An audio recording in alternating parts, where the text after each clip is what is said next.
Hi everybody, hopefully you can see me okay.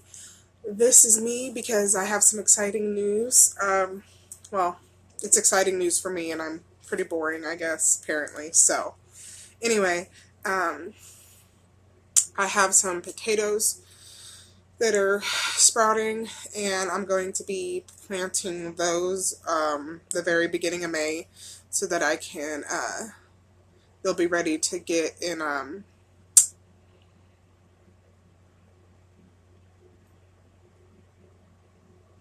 September or as soon as the foliage dies back because I like the mature potatoes.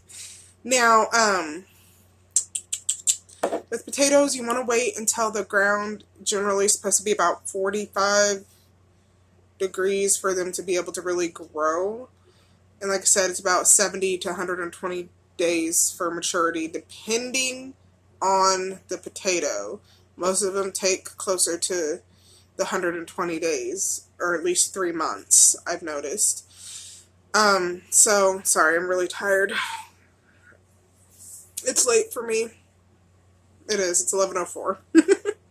Anyway, so I'm buying a dehydrator. Okay. I'm going to be canning my food. Now, canning, I know people generally eat the canned food when they can their own with like a year, but um, they actually can last several years. The general timeline they give for that is 5 years for canning, pressure canning, because after that amount of time, I mean, they're still good after that, but the issue is that the nutrients and things that your body needs to live, the nutrients and things that the vegetables or whatever you're canning has in it starts to die down after that amount of time is the problem. Now, another really good one is dehydrating. A lot of things can be dehydrated using your oven. Some things are better using using a dehydrator. And what's awesome is I don't want to. I know they have the Mylar bags, but I feel much more comfortable using mason jars, and whether cur or ball mason jars. And what I love about it is that you can, after you make sure everything's sterilized and all of that, and after the stuff that you want, you can dehydrate meat, fruit. Fruit only lasts about 5 years, dehydrated max. Now, dehydrated meats and vegetables and everything else, there's a lot of that most of that lasts 10 plus years. So it's good to do that. And all you got to do is after you use your dehydrator or you dehydrate it properly, um, you can stick it into the mason jar and you can get packets on Walmart. I get mine off of Walmart.com. I get bags of, and they have a bunch of packets in the bags, and it's oxygen absorber packets. And so you can put one of those oxygen absorber packets inside the jar with the dehydrated food.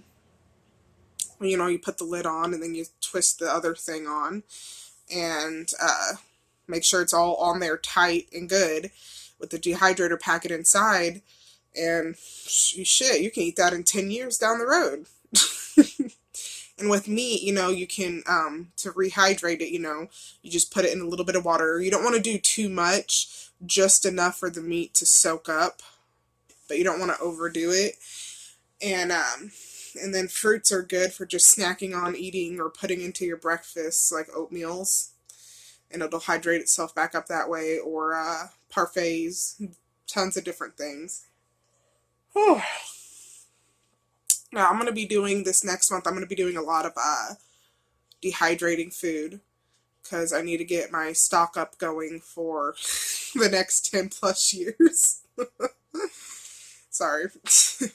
I'm going to do a certain amount of dehydrating food every year so that I have that set, um, so that I don't know, like 2030, so like my food all these jars I'm going to do next month won't be good after, let's say, May 13th, 2030.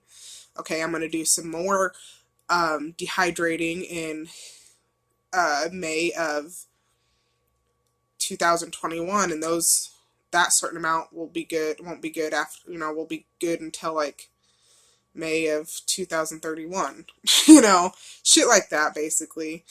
And then also I'm going to be doing, after I get that done in June, or maybe the end of July, maybe the beginning of August, pretty much the rest of the year, depending on when different vegetables and things get done and ready.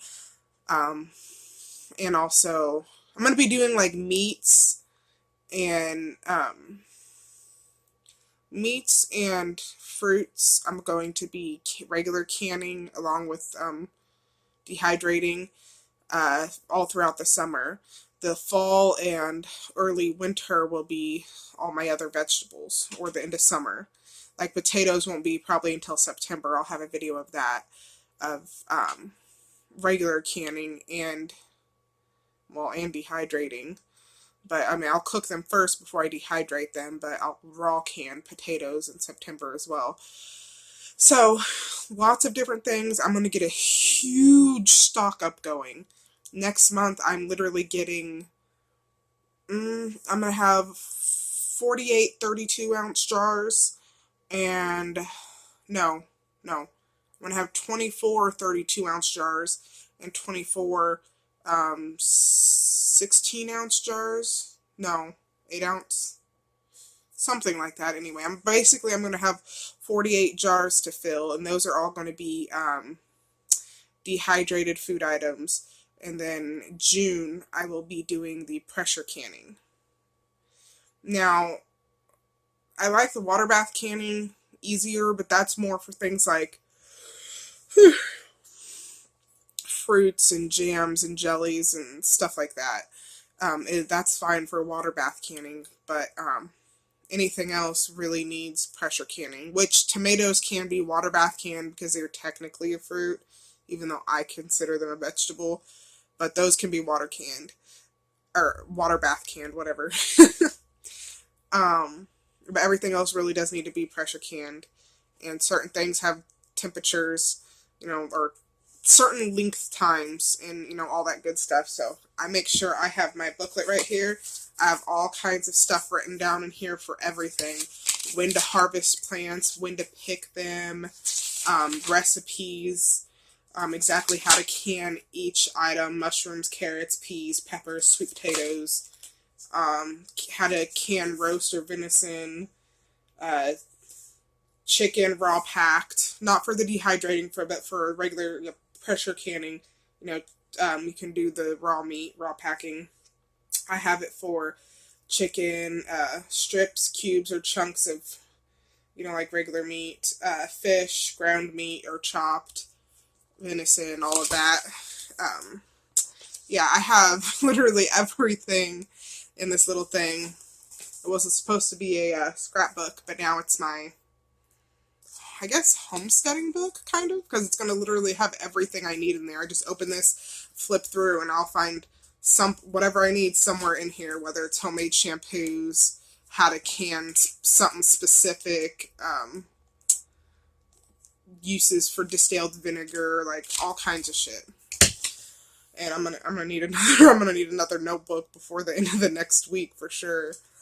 But that's the end of that. I just wanted to keep it under 10 minutes, and I just had a lot more to talk about this time than normal, because it's also probably because of my excitement. Super happy about it.